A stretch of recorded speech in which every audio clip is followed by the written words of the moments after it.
Want to know whether to keep your hands up or down in sparring, looking for higher kicks, or looking for a better fight IQ? Here are some of the questions and many more we're going to tackle in today's video. Hey everyone, and welcome to episode 133 of Fight Chat Friday from TKD Coach Academy. And this week we're taking a little break from our normal scheduled kind of programming, and we're going to do a Q&A, and that is to celebrate reaching 12,000 subscribers on YouTube, which is something that we're really proud of and really enthused about, building a community of people watching Taekwondo content on the regular. So Richie, we have quite a landslide of questions actually this time. Yeah, plenty of questions. A lot of them coming in thanks to the feature on Instagram question story. So that's helpful to get the questions in. And we got lots of different questions, kind of at different topics, people in different points of their Taekwondo journey. So that's good. I think this video will definitely come up with some ideas and definitely hit some topics for people, which are definitely something that maybe they want to improve on right now, or that is a challenge for them depending on their particular situation. Yeah, so we have a few of them that are going to be quick and easy to answer, and we'll quick fire through those first, and then a few more deep maybe questions or ones that need a little bit more insight or conversation, and we will tackle those towards the end. So think of it this way: the start of this video is going to be the very quick satisfying answers, I hope, and then the second part of the video is going to be the ones that maybe you stand to learn the most from, or get the most insight into where people's heads are at. And so it's well worth staying with us right through to the end of this one. Some juicy questions towards the end. So let's kick it off with a nice quick one. Hands up or down, Richie? And this one does come up a lot. Yeah, so this is probably relevant to ITF sparring, competition sparring more so. And for me, it's have the hands in play. So you don't really want them down because your attacks will be that little bit slower. And also your last line of defense isn't going to be there to be in play. So for me, it's have them in play. I like to have the front hand either in line with the elbow or slightly higher, just below the shoulder, somewhere around that region. And your backhand just a little bit in play around the body is fine for me. When you're at a very far out distance, you don't really need to think about this so much. This is when you're engaged and in active range, let's say, where shots can be thrown. Yeah, absolutely. And again, depending on what you're doing, the hands will follow that position a little bit. So if you need to kick with the front leg, the front hand should probably come up a little bit as well. And you always want to be aware of, as you close the hands, your hands do need to come up again. There's no way to go into the hands and keep the hands down and stay, reasonably protected. So the usual, it depends, but there's a good principle in what Richie, I think, has put out there. I think maybe one for each of us here. My favorite sparring technique to score, myself personally, back kick, but I absolutely, in watching my competitors and in training my competitors, it's the downward kick. I just love the value on it. It's one of the clearest scores that we can throw. So for me, back kick for the feeling of landing it, but a downward kick for the impact it has. Yeah, for sure. For me, it was a blindside turn kick over the shoulder. When you land that one, hit the head guard. Nice 3-pointer. That's one of my favorites for sure. Super. So have you ever sparred Master Hollingsworth? No, not to me. No, not me either. All right, sorry if that one isn't a good juicy answer. Why do referees stop the fight when someone scores a clean shot? Yeah, I think a bit of context on this one. It came from a video that Techers put up on as one of their reels, excuse me, and Eno Hare was fighting in particular, and I think he landed a nice juicy backhand, and the referee just stepped in. I think it was, number one, that was just competitor safety. Give the person a little bit of time to recompose themselves, and I don't think there was any warning or anything like that followed. I think it was just an opportunity to allow the other side just to regain a little bit of composure. Yeah, and I think particularly if it's a headshot, there needs to be an opportunity to assess if there has been any damage, and it's very hard to know instantly.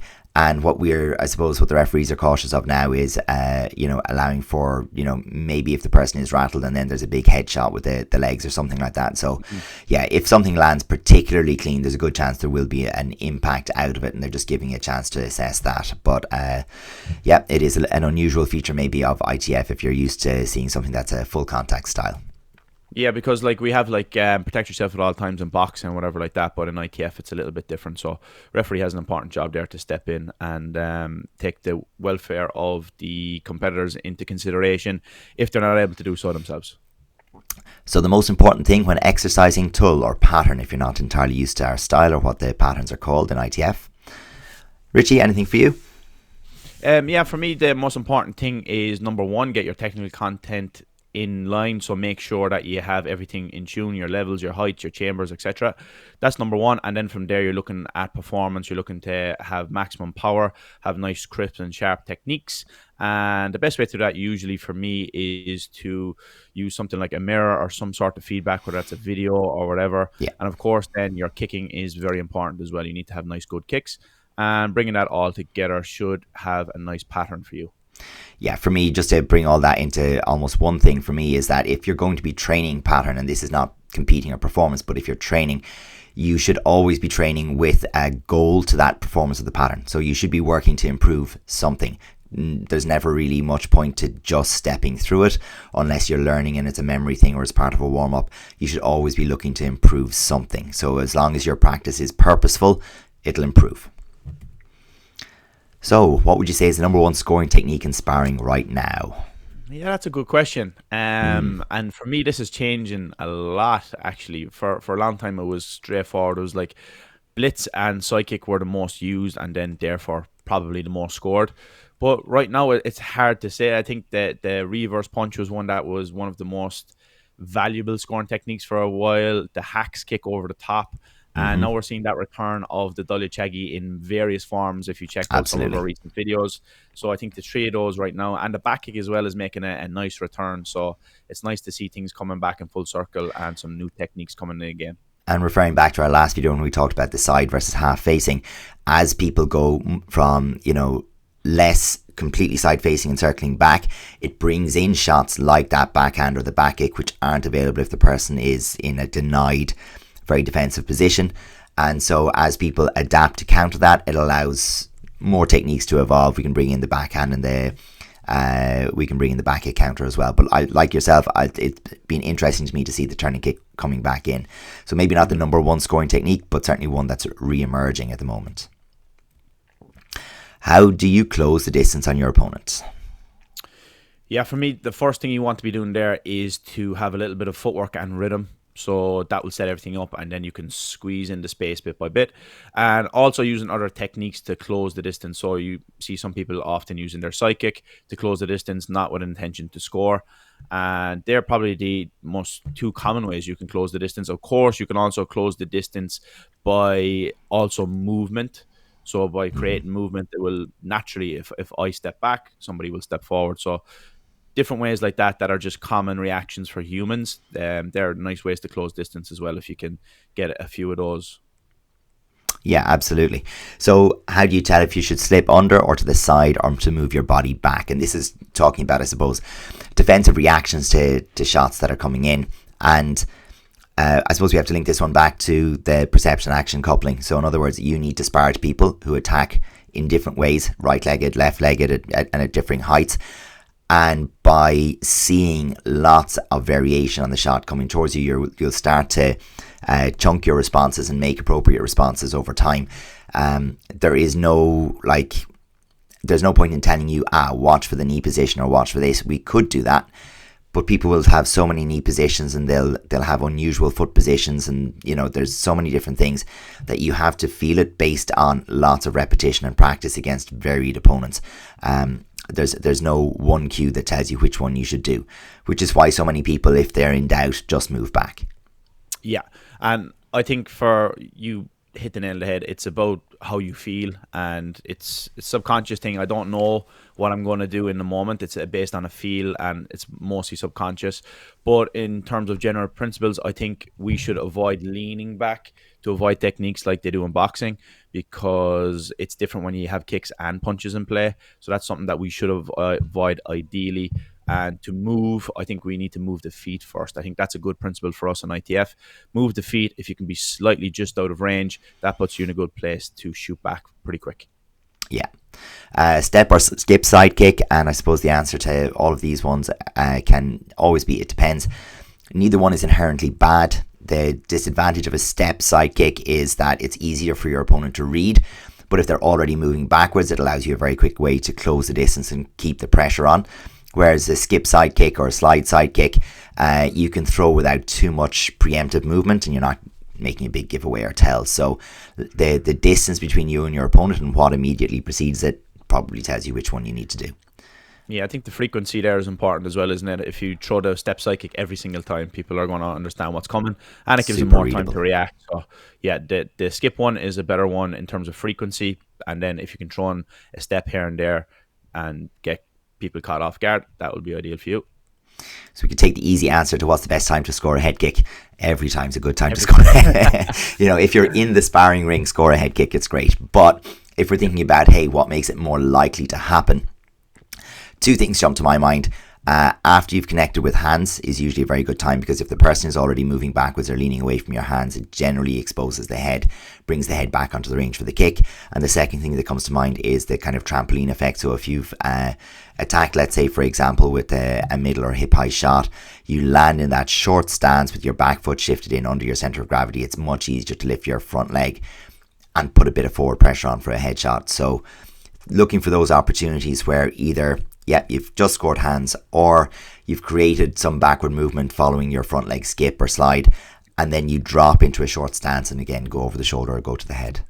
Yeah, to add one to that would be if someone kind of lands heavy on attacking kick. So that little Good gap call. there where you can counter them, that's a nice opportunity for a head kick. But I think if we couple all three of those together that we just mentioned, they go into an idea of catching somebody when they're thinking about something else. When you're punching somebody and then you score a head kick, they're thinking of the punches. When you shorten the distance, they're thinking about the first kick. And then on the first one, the last one, sorry, when you counter with a heavy kick of their own, maybe with a big heavy landing and a nice wide stance, that's when they're thinking of attacks that they're doing themselves. So that's usually a good time to land a head kick. Sure. So when should you use a straight back kick and when should you use the round shot? And by the round shot, sometimes we talk about a back kick that follows a slight circular path and doesn't go knees squeezed like we would normally advise with a back kick. So, Richie, do you want to tackle that one? Yeah, sure. So the straight back kick for me is when the foot is between myself and the opponent in a straight line, and that's ideally used when somebody's rushing towards you, particularly with hands. So that's going to be the time to use that straight back kick, and your heel is going to be close to your butt, and your knees are going to be pinched together. The circular one is usually used to counter kicks, ideally, and straight line kicks. So usually it's going to be the side kick where you slightly come around that straight line and open up that little bit of a circular angle to hit right into the body, most likely. It's the same principle as a banded dolly chagi as a counter for a kick as well. Yeah. So you're just taking it a bit shorter, knees a bit more bent, a bit more circular, and usually to the body. So ideally, the moment for that is if someone has a high chamber, it exposes the body a little bit Yeah. underneath, so you have a gap to spin in. The high under. flicking turning kick or the like. Yeah. Yeah, I suppose the one other thing just to say with that is if you're switching, if you're doing a switch movement, it's going to be straight. You won't be able to do a decent round shot with a switch. The distances get all wrong. So generally with a round shot, you're holding your ground as the person is advancing into you, and the switch is for the blitz defense or whatever. So your favorite kicking technique. I don't know if this is different to the previous shot to score in sparring, but do you have a favorite kicking technique? I do like the banded dolly chagi. It is a nice one, especially in pattern as well. If we're taking it away from sparring, that's a nice one to do in patterns. I like that for sure. Favorite kicking technique, I guess that one that scores the most is the nice one. But some of the ones I favor generally, as I said, that blindside over a shoulder turning kick, particularly for me because I lead with the left. 90% of people lead off the right, so that's a nice one for me. Side kick, and of course the hacks is a nice one every time you can get that as well. Yeah, I suppose in sparring, again, like that before, the hacks and the back kick kind of share the favourite there. But outside of that, Taekwondo as a whole, it's, anything jumping. I love jumping. So, that kind of takes it for me. How do you go about training endurance? Yeah, so I think there's two parts to this. So you need the endurance to be able to last and sustain the rounds and multiple rounds in terms of just fitness, let's say.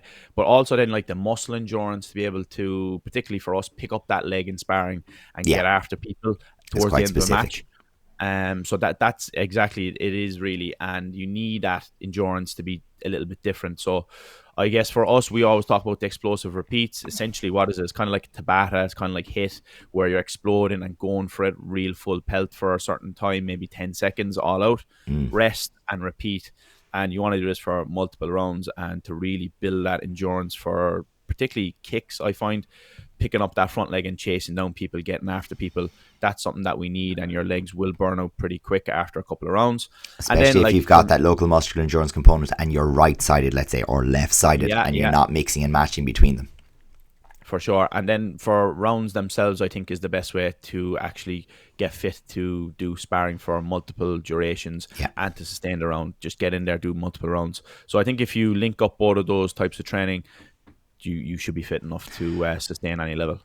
Just keep in mind as well that the more limited your range of shots and shot options are, so if you're really a front leg fencer, remember that the endurance component of that local muscular endurance component of that is going to be much higher than if you've got quite an open style and you use a lot of range of technique. And if particular, if you use a lot of hands, you'll probably find that your endurance is challenged differently.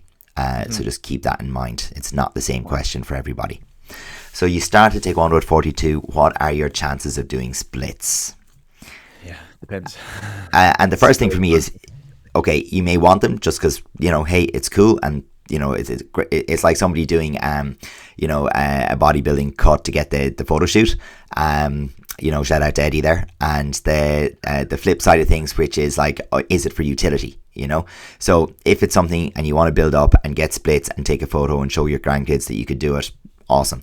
And yes, if you devote your time and training and effort to it, you have every chance of doing it, unless there's a pathological condition or pre-existing condition, you can probably get there. The issue is, do you need it for Taekwondo? Absolutely not. No. So, it's just to keep in mind what your goals are. If you've just started Taekwondo, you want to have some general flexibility in your training, but focus on the Taekwondo. And the flexibility training might, though, just be the thing that you feel comfortable with training and continue at home. Get a program, stick to the program. Just do what it says in the program.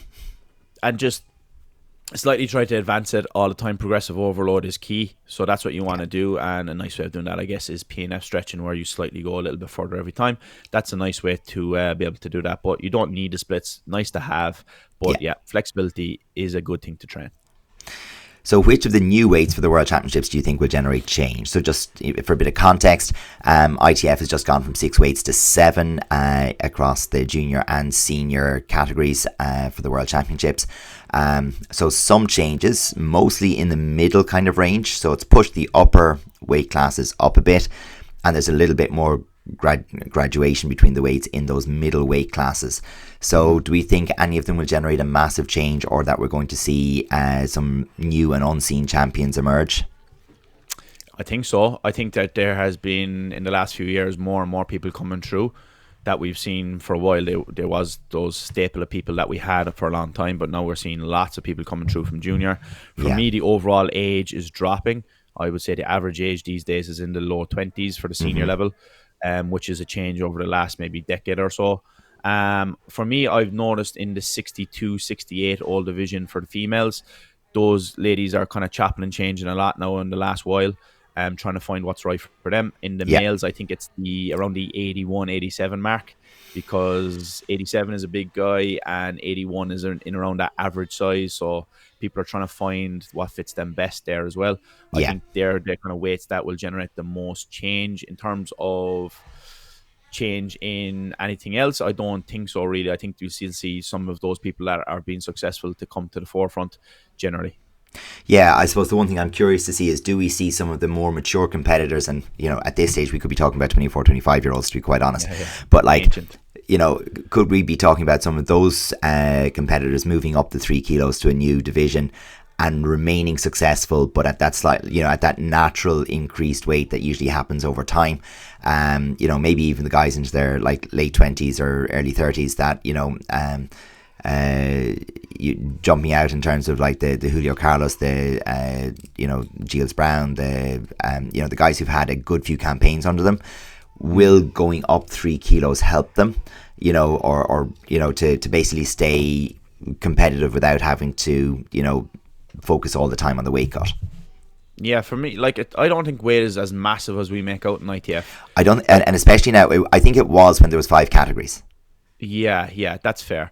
Obviously, if you're in the plus division and you're against somebody who's 120 kilos and massive compared to you and has massive reach, that's going to make an impact for sure. But we see it in team sparring time and time again. it's not really that big of a factor. The skill, the speed, the decision making is usually what gets people through, no matter how big they are, what Yeah. size they are. Whereas like we don't need that raw, real raw dog strength, let's call it, that Okay. brute strength we need in the combat sports of wrestling, of jiu-jitsu, where you're grappling another opponent. I don't think that they're as effective for us. Yeah, reach is definitely more of a thing. So, any tips on building fight IQ at color belt level? And like, I read this question, I went, yeah, that is really our wheelhouse in terms of most of the training arguments that we do make is that you need to spend a fair amount of your training making that training as representative as possible to the spar. But when we talk about it at the color belt level, this is where the coaching becomes really critical, where the coach needs to understand what techniques and tactics that are used at a color belt level will still apply when you get to the black belt level, because there's no point in teaching someone that trick that's going to be really effective until you get to green belt that completely falls apart when you go to blue belt, because then you almost have to unlearn, relearn how you spar. So I would say it's a case of distilling the black belt techniques and strategies down to how they apply at a yellow, green, blue kind of level, and making sure that the fundamentals and the basics are well applied at that stage. The fight IQ part of it is multiple opponents, multiple scenarios in as close and representative a fashion as you can. And I think my number one biggest tip on that is fight in a ring. Use the space. Yeah, that's a good one. Yeah. Many opponents use like live, semi-live interactions and scenarios as best you can. If you're just training combinations on a static partner, that's not going to improve your fight IQ one whatsoever, to be honest. You're going to get good at the technique, you're going to get good at the understanding of the technique, but not fight IQ. Fight IQ is completely different. What is that? It's being able to adapt in the moment and make good decisions in the moment, and that only comes from live opponents. So, and just to talk about episode 131, I think maybe 2 episodes ago, we did go through the color belt mistakes that people make that they think are successful at color belt level that don't really work at the higher level. So make sure you don't make any of those and get in there as often as you can with live opponents. So of all of the choices available, what stretching do you choose for high kicks? And I find that this one very, very interesting, and I'll go back to one of my earlier comments of it's almost whatever you do, stick with it, follow your program. But I would always look at some combination where there is active flexibility involved. So you're lifting and holding your leg, under your own steam. It's not looking at a pulley. You're not looking at a stretching device. You're not looking at gravity to increase the stretch for you. You are lifting under your own tension, and that is going to give you access to whatever range of movement you have at those, higher ranges and levels. I think that has to be a component of what you do. Yeah, we have a routine that Adrian goes through on the channel as well. It's one of those mobility routines that if you search up that, I'm sure you'll find it. That has a lot of that active work involved, because we need that active kick for kicking. Because if you're flexible, fantastic. But especially for pattern and good technical kicking, to be able to hold those kicks, you need the flexibility first. And then you need the strength in that range to be able to hold the kicks and to be able to execute them correctly. Yeah. How do you counter your opponent's tricks and their setting of traps? Make your own. Yeah, I like the Napoleon approach to this. The best defense is a good offense. So, the reality is that, okay, it doesn't mean attacking all the time. But if your opponent has the initiative in the match, if they're the one dictating the pace, the rhythm, the tempo, the distance, the position in the ring, you're in trouble, and then they can have tricks and traps. If you're the one setting the pace, the rhythm, the tempo, the position, and so on, they can't do that, because they have to be in control of some of that in order to set a trap for you. So just recognizing when you are in control and when you're not, I think, is one of the biggest things to understanding that. Yeah, 100%. What separates a black belt from a lower color belt in sparring? I didn't know a few more patterns, I think. That's probably the main thing.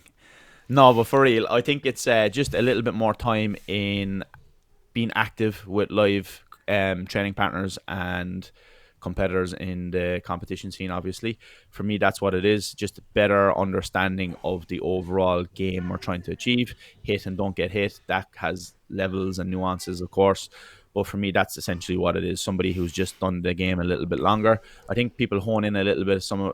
Recently, one of my parents at a recent competition was saying one of our kids was against a higher belt. And I was Mm, like, it doesn't make a difference if a yellow belt is against a green belt. They don't have that massive advantage that you think they have. yeah. So don't drive that into your head and make that a big stumbling block for you. I think this isn't universally true, but we'll say, for example, in my club where we are reasonably competitive in terms of our focus on competition and so forth, when a person gets to black belt, they don't have that immediate time pressure of, oh, I have another grading to prepare for in 6 months, whatever it happens to be. I think when that lands for the first time, that time spent for the first couple of years at first dan lets people focus in on what they kind of want to focus in on, and often that is sparring. But that is a time when you're not having to learn many new techniques. You have your basics. Now you just have to develop mastery and virtuosity in those techniques. And sometimes black belt just lets you stop and take a breath and do that. And I think that is one of the things that can help. Yeah, I think I've noticed as well that more people are finding their game, their sparring game, and their sparring style a little bit earlier. Blue Sure. belt, red belt, they're kind of coming into it a bit more. So that was one of the biggest differences for me gone by. That black belts kind of had their set style and their set techniques, their strategies, are they counter fight or attack or whatever. But I think people are kind of find that a little bit earlier now, and the gap is a little bit different. The intensity, I think, is one thing as well, Adrian, that Yeah. we probably haven't mentioned, which is a big difference. Yeah, that's fair, I think. This next question is a juicy one. So the best ways to support a student in changing their mindset. So that in itself, big one. But from a victim or blaming mentality. So Yeah, so like, go for it, launch. yeah, well, what this one is, victim blame mentality. It's like somebody who it doesn't go their way and they're blaming everything else. They're blaming things that are out of control, and it really does hamper people a lot. So like the controls there that we just spoke about is an important thing. It's like you have to put their focus into the things they can control. Yeah. And taking responsibility as well linked in with that is important. Most things that happen are probably your fault. You know what I mean? So even if they're not really, probably it's best for you to find a way that makes it your fault. And then that gives you a little bit more responsibility to take ownership on what you can do about it. Other ideas as well on that, Adrian?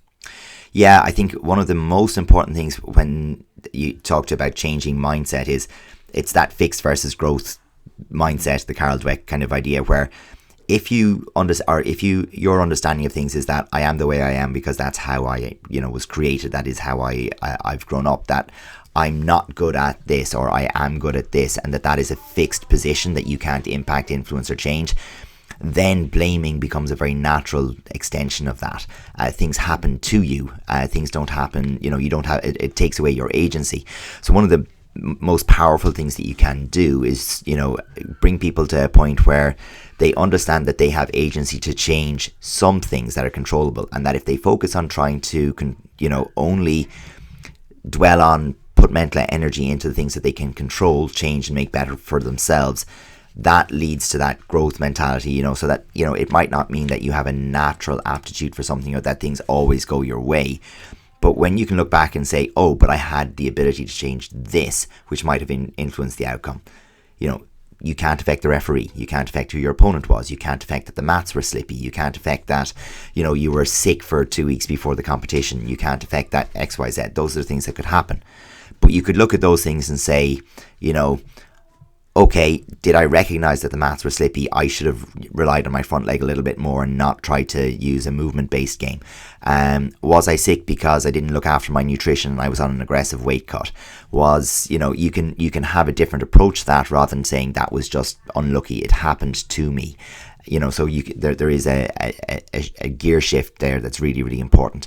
But I think fundamentally that thing of looking for what's controllable, focusing your time, energy and effort on what's controllable, and refusing to blame external circumstances, because you just can't, that doesn't achieve anything.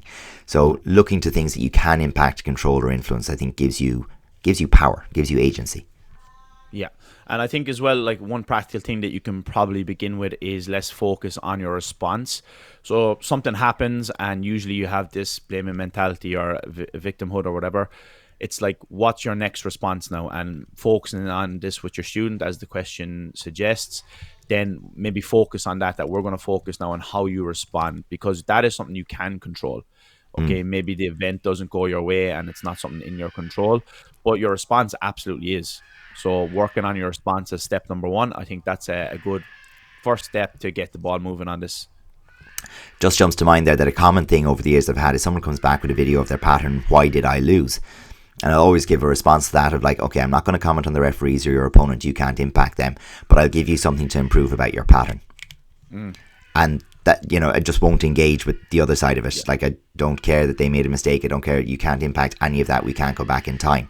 Let's look at your pattern and see a way to improve that. You know, that's all you can do. Yeah, that's it. So, is plyometrics good for someone who doesn't compete regularly? And the same question then in relation to strength and conditioning. Yeah, I think like plyometrics are obviously very, very useful and help you to get your explosiveness and things like that. But you probably want to have a little bit of a foundation before you go into it, in terms of just strength and ability to be able to use this explosion, let's say. So it is a good idea to get that just a little bit strong before you kind of go into any real heavy loading plyometrics anyway, at least. Yeah. I mean, I think really I have to answer this question with a question, which is, what is the difference between someone who does compete regularly and someone who doesn't? And if the difference is that they train harder, then this is a good question to ask. If the difference is just that they choose to or not choose to compete because that environment doesn't matter to them, well, that's a different thing. But in the case of, if you want to get more explosive and more powerful, you have to train for that. And doing more kicking of the air or more more pattern isn't going to do that for you. You're going to have to do something to supplement that, whether that is starting with strength and conditioning and building, your base level of strength, which then you're able to transfer into power through adding explosiveness. Yeah, that is going to make you more explosive and more powerful. So it's good for anybody who does the appropriate training and preparation if the goal is to increase your power output. Yeah, I think like the idea really there is like strength training and resistance training is going to be beneficial for 99.9% of people, no matter what your goal is or what you're doing. So if that's something that you can include and get better, get stronger, that's going to be good for you, not just for Taekwondo, but overall. This next question I think is really interesting. Do you think height division should be added to special technique, weight categories to power? And the reason it's really interesting to me is that, straight away, yes, your overall body mass is relevant to the power, and your overall height, in particular the height of your center of gravity above the ground, and the length of your limbs is very relevant to special technique. Yeah. So the thing is, if you want to make this so that we acknowledge those anthropomorphical differences between people, and we create divisions in the same way as we do for sparring, let's say, yes, it would arrive at, maybe a fairer overall balance that acknowledges, differences in human beings. But if we look at athletics, we don't have javelin for this height, that height, the other height. We don't have discus or shot put for people of different weight classes. But those things do matter. So if you look at your ability to throw a javelin or your ability to do a high jump, long jump or triple jump, your height and the height of your center of mass matters. Versus if you want to throw the hammer, the shot put, look at the people who are successful. They are not skinny little people. So I think the sport picks the body type though, doesn't it? Exactly that. So the thing is, you could look at doing something in the same, and it's like if you did rowing, you have lightweight rowing. It's a thing. Okay, so they recognize that bigger people, heavier people are better at rowing. So you look at it that way. There is lightweight football, actually, American football. That's a thing that happens. But in certain sports, we choose not to do that. So I think the reason that we have the weights in sparring has much more to do with competitor safety than it has to do with, let's say, trying to achieve an outcome that is fairer for people of different anthropomorphical sizes and shapes. I think it's more of a safety concern.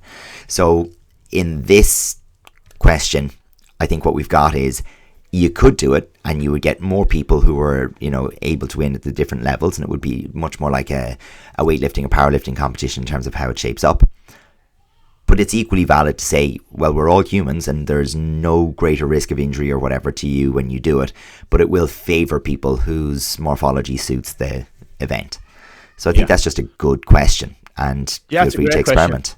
Yeah, I think it would be absolutely not a bad thing at all. You know what I Yeah, mean? I've been thinking about it for years and years. Should people, rather than weight categories in sparring, let's do it based on your hip height, because those people with the shorter legs like myself, yeah, you know what I mean? You tend to think that there's a little bit of a disadvantage there rather than the weights. But yeah, it's an interesting one. I think it should be experimented for sure, and I would encourage more people to do much more events in ITF in particular, because I think especially now these days at the senior level, you see people who are specialists, yeah. especially in competition. So you don't see too many people who are doubling up, tripling up on events too often. No, for sure, And because the I think body type that's the doesn't reason. suit all those Body type. events. Yeah, Yeah, the long legs suit sparring, you know, the long reach, generally, or if you're generally athletic, whereas the good body type for patterns then is somebody who's proportional, good, you know, nice and strong, somebody yeah. who's able to execute good force, power. You want a big person who has a lot of mass, and then special technique. You probably want someone who's quite A tall and bean has pull. long limbs. Yeah, Yeah. yeah. Power to weight ratio. So the last question then, how do you support a student returning to international competition after a break? And I think most people have been there at some stage. Yeah, it's a good one. I Well, think most international competitors, sorry. yeah, it's a good idea to maybe start out with something such as Open Dutch or the Warrior, or even come to Ireland for one of our competitions. We have a lot of people on the international stage. I think that's a good first stepping stone. Back in the day, we used to go to the Viking Cup. You know, that was Yeah, one that kind of, it's the stepping stone to the next level, let's say. And I think that's a good way to kind of get you back into the competition scene, see where you're at, see what the gulf is in terms of the difference you're missing out on after your break. And just take it bit by bit, goal by goal. Don't go first thinking that I need to get back to number one at the World Championships. You know, take it step by step. I think for me the big thing to add to that is set yourself goal. Your goals are probably going to be a little bit different, so you might want to really focus on what your performance goals are as you go into it, and not your outcome goals for the competitions. And then choose competitions rather than, I would say, in your first year at least after a break. So give yourself a year maybe to get back into it, and compete regularly, and don't attach any major significance to any one of those competitions. Don't try to go on a national team, I think, is a big thing. So just ignore that, because you get the best training probably if you can coordinate with your national team, but it all becomes very focused on one competition, and that can be very all consuming. So I would say aim to get 5 or 6 international competitions in the year. You know, they don't all have to be of an amazing level, but it just gets you back on the horse, as it were, in that one. You can focus your own training on what you're learning from each of those and set smaller competition goals. I think when you jump into the national team, you kind of, with the cost of the internationals, you tend to have to dial back on your international travel, and you focus everything on this one big one. And when you're just trying to make your way back, I think having this huge focus on one big event is a mistake. I think having smaller progressive performance goals and a lot more competitions to build up over, I think, is way more helpful. Yeah, that's a good one. Yeah. So that brings us to the end of the questions for today. It's been enjoyable, a nice little trawl through different people's minds and thinking where they're at, and hopefully it was helpful to those people to have those questions answered. We're back on our regular offerings from next Friday. And and maybe we'll take one of these questions and dig a little deeper. Who knows? If you have suggestions, though, definitely hit us up. And until then, we'll catch you in the next one. See you now.